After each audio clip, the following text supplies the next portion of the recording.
आ की मैं एक उदास लड़की की कहानी।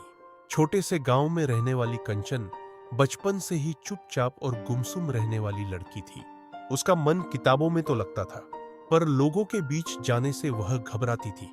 उसकी मां का देहांत तब हुआ था जब वह सिर्फ 5 साल की थी।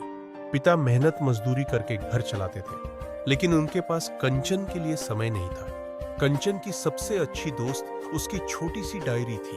उसमें वह अपनी हर भावना लिखती थी। स्कूल में बच्चे उसका मजाक उड़ाते थे, क्योंकि वह बाकी बच्चों से अलग थी। कभी कभी वह छत पर बैठकर तारों से बातें करती और अपनी मां को याद करती। एक दिन स्कूल के एक प्रोजेक्ट के तहत बच्चों से अपनी पसंद की चीजों पर निबंध लिखने को कहा गया। कंचन ने अपनी मां के बारे में लिखा। जब उसने वह निबंध सुनाया, पूरी कक्षा चुप हो गई।